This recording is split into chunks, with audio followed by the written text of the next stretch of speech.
Hey, what's up guys? Welcome back to another El.P review, where we take a look at used cars in a new light. And if it's your first time, karibu sana. Today we're taking a look at the 2008 second generation Honda Stream. Quite a handsome vehicle, if not the best looking MPV in this model year. The Honda Stream is classified as a compact MPV or a station wagon, and regarded as a sporty MPV which you never see a lot of. Honda did try with the RSZ variant to insert some sporty pedigree into the model. It has firm dampers, wider wheels, paddle shifters, and a minimalist body kit, managing to build one of the world's best handling MPVs. For an MPV, I think it looks better than most. The Stream competes with the Toyota Wish, Mazda Primacy, Subaru Exiga, Nissan La Festa, and the VW Touran. Future Tense production for the Honda Stream ended in June 2014, and it was replaced with the Honda Jade. For trims, the base version comes with 15-inch alloy rims. Higher versions come with 17-inch alloy rims, fog lights, keyless entry, and a 6-seater option. Starting from the back, as usual, you get your Stream in all its glory. This is the Honda Stream, being like it's a bit more sporty. You get real exhaust pipes. Down at the bottom, you get this CRV looking taillights that come from the bottom all the way to the top. I kind of like them. They make the car look narrower, and with tint, this car looks beast. Don't you think? So you get your RSZ, RS just being the sportier model. You can get the base one, but all the Honda Streams in Kenya are RS models. Getting into the boot is as easy as a flick of your wrist. You get not so much of space with the third row up. Yes, the Stream has 3 rows, so this is a direct competitor with the Toyota Wish. Opening the boot, you get enough space for me not to fit fully, because you can see my knees are quite raised up and my head does not get in, so I have to squeeze down to be closing the boot. So we don't get much space here with the third row seats up, but putting them down is as easy as pulling these tabs here and here, and they're down. Easy peasy. Then you get ample space at the back. It's quite large. I can't really reach the second row seats from the back, so you get a lot of space at the back. Underneath, you have a bit more storage and your spare wheel toolkit. One thing I have in mind for this car is, being that it's an MPV, you have the chance of getting in. Recline the seats a bit, because you have 2 cup holders on both sides. You can have your beverage and watch the sunset, as long as this does not obstruct your view. So putting them up is quite easy. You have these pull tabs. You pull up, it locks. You pull up again, it locks, and third row seats up. So let's get in, or let me get in, so you can see what the third row has for us.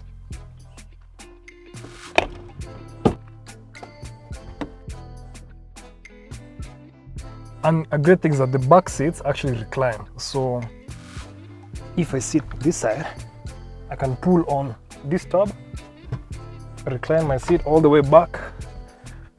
It's okay for a car that looks like a small saloon or a Toyota Fielder. It has enough headspace for me. I'm about 6 foot tall, and I have just about like an inch on my head. For fit space, I have an inch too. So that's actually a really good thing. I bet for children it's really nice when they can look at the back and wave at all the people they pass, they overtake. And the seats, for small seats, they're quite comfortable too. Knowing Kenyans, they'd put 3 kids here at the back.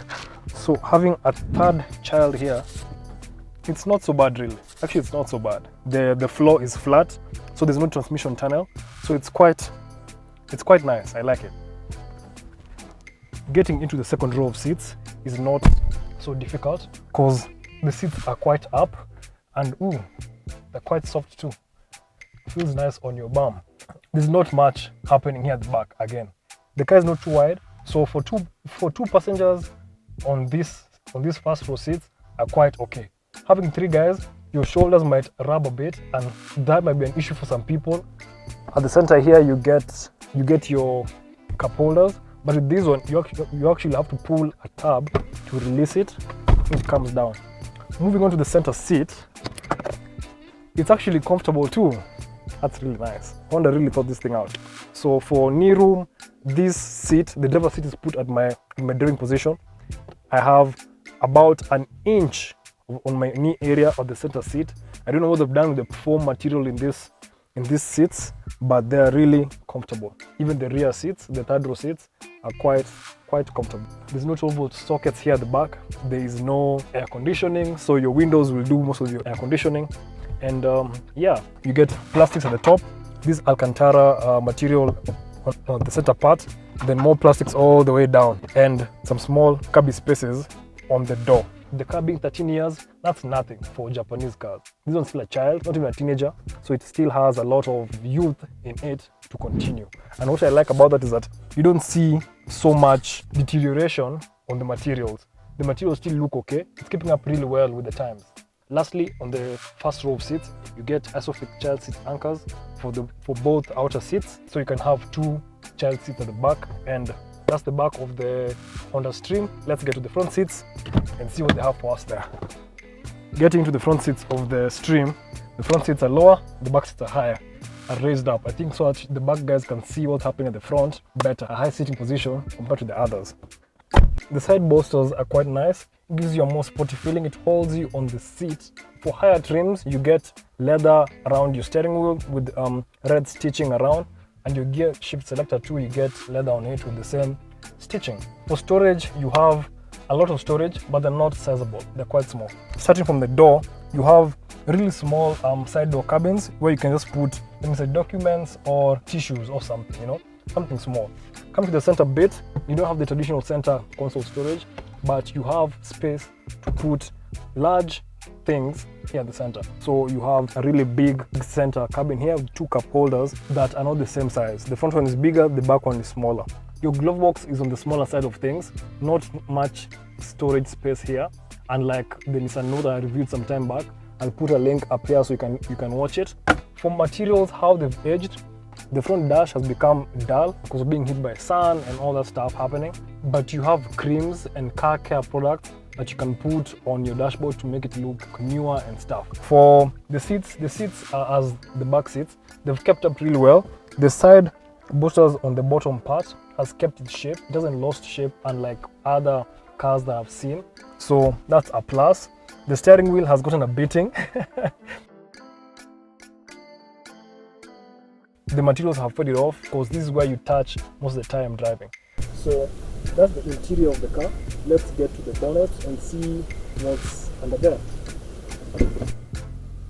Under the hood, Honda installed 2 of its well-known petrol engines. The 1.8-litre iVTEC carried over from the Civic 8, and the 2-litre iVTEC, which was carried over from the Accord 8. Available in both 2-wheel drive and 4-wheel drive. Performance is adequate and typical for the Honda VTEC. It loves to rev and needs revs to make decent progress.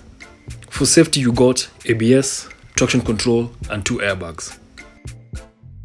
Honda Stream is a great car for a growing family, especially those still wanting to have 7 children. But then you'd always have to play rock, paper, scissors for who runs around with all those man cubs. The Stream sits 7 easy, and with the last 2 seats folded, there is ample amount of space for shopping. So will I recommend the Honda Stream? Definitely. Stylish and sleek design, ample room for even the tallest of passengers in all 3 rows, practicality, reliability, and relatively good fuel economy, plus performance and handling to wash all the other MPVs in this segment. You'll have to try it to know what I'm talking about. If you have come this far, don't forget to like. It helps the YouTube algorithm to share this video widely, and hit the subscribe button if you haven't subscribed yet. Cheers, and see you on the next one.